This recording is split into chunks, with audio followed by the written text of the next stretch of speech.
Hello hi welcome to 6 TV.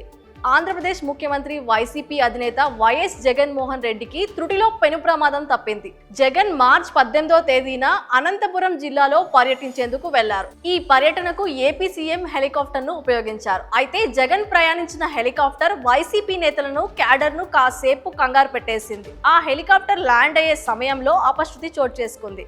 Helicopter landing కోసం ఏర్పాటు చేసిన హెలీప్యాడ్ వద్ద ల్యాండింగ్ సమయంలో దుమ్ముతో పాటు ఒక చీపురు కూడా గాల్లోకి లేచింది. అయితే దానిని గమనించిన హెలికాప్టర్ పైలట్ వెంటనే అప్రమత్తమయ్యాడు. హెలికాప్టర్ను మరోసారి గాల్లోకి లేపారు. ఒకవేళ ఆ చీపురు అలాగే గాల్లోకి లేచి హెలికాప్టర్ రెక్కలకు తగిలి ఉంటే ఓ పెద్ద ప్రమాదమే జరిగేదని నిపుణులు అంటున్నారు. ఈ ఘటన చోటు చేసుకునేందుకు పూర్తిగా అధికారుల నిర్లక్ష్యమే కారణమని అంటున్నారు. ఉన్నతాధికారులు ఈ ఘటనపై విచారణకు ఆదేశించినట్టు తెలుస్తోంది. అయితే ముఖ్యమంత్రులకు, మాజీ ముఖ్యమంత్రులకు ఇలా హెలికాప్టర్ల ప్రమాదం త్రుటిలో తప్పడం కొత్తేమీ కాదు. గడిచిన కొద్ది కాలంలోనే టీడీపీ అధినేత మాజీ సీఎం నారా చంద్రబాబు నాయుడు అరకు పర్యటనకు వెళ్లేటందుకు విశాఖ వరకు విమానంలో వెళ్లారు.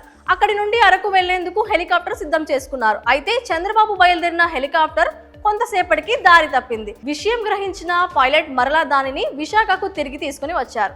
చంద్రబాబు మావోయిస్టుల హిట్ లిస్ట్ లో ఉన్న కారణంగానే ఆయనకు Z+ సెక్యూరిటీ ఏర్పాటు చేసింది కేంద్రం. ప్రభుత్వాలు మారినా ఆ సెక్యూరిటీలో మార్పు లేకపోవడానికి కారణం కూడా అదే. ఈ క్రమంలో నక్సల్ ప్రభావం ఉన్న మన్యం వైపు హెలికాప్టర్ వెళ్ళిందని తెలియడంతో టీడీపీ శ్రేణులు కాసేపు బెంబేలెత్తిపోయారు. కానీ చంద్రబాబు సురక్షితంగానే బయటపడడంతో అంతా ఊపిరి పీల్చుకున్నారు. ఇక 2023 నవంబర్ నెలలో అప్పటికి తెలంగాణ రాష్ట్రానికి ముఖ్యమంత్రిగా పనిచేస్తున్న కల్వకుంట్ల చంద్రశేఖరరావు కూడా హెలికాప్టర్ ప్రమాదం నుంచి తప్పించుకున్నారు. నవంబర్ 8వ తేదీన కేసీఆర్ సిర్పూర్ కాగజ్ నగర్ వెళ్లారు. సిర్పూర్ కాగజ్ నగర్ లో సీఎం కేసీఆర్ హెలికాప్టర్ టేకాఫ్ కాలేదు. సాంకేతిక సమస్య తలెత్తడంతో చాపర్ను పైలట్ వెంటనే నిలిపివేశారు. కేసీఆర్ ఎన్నికల ప్రచారంలో భాగంగా కాగజ్ నగర్ వెళ్లారు.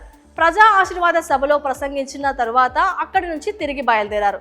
ఆ సమయంలోనే ఈ ఘటన చోటు చేసుకుంది. అంతేకాదు ఈ ఘటన జరగడానికి మరికొన్ని రోజుల ముందు కూడా ఒకసారి కేసీఆర్ ప్రయాణించే హెలికాప్టర్ మొరాయించింది. ఎర్రవెల్లిలోని ఫామ్ హౌస్ నుండి కేసీఆర్ దేవరకద్రకు బయలుదేరుతుండగా ఈ ఘటన చోటు చేసుకుంది. అప్పుడు కూడా పైలట్ హెలికాప్టర్ను నిలిపివేశారు. సీనియర్ ఎన్టీఆర్ కూడా ఒకసారి హెలికాప్టర్ ప్రమాదం తప్పింది. ఎన్టీఆర్ సీఎంగా ఉన్న సమయంలో ఓ కార్యక్రమంలో పాల్గొనేందుకు శ్రీశైలం వెళ్లారు. అయితే సాయంత్రం 6 గంటల తర్వాత హెలికాప్టర్ వెళ్లకూడదని నిబంధనలు ఉన్నాయట. అయినప్పటికీ 6 గంటల 30 నిమిషాలకు వారు హెలికాప్టర్ ఎక్కారంట. అయితే దారిలో ఏమీ కనిపించడం లేదట. దీంతో పైలట్ కు ఎన్టీఆర్ ఒక సూచన చేశారంట. హెలికాప్టర్ ను 1000 అడుగుల ఎత్తులో తీసుకెళ్లాలని, ఎక్కడ లైట్లు ఎక్కువగా కనబడితే అదే హైదరాబాద్ అనుకోవాలని సూచించారంట. వారికి 7 గంటల 45 నిమిషాలకు చార్మినార్ కనిపించిందట. కనై నిబంధనలకు విరుద్ధంగా ప్రయాణం కొనసాగించినందుకు పైలట్ కి ఉన్నతాధికారులు మోమో ఇచ్చారంట.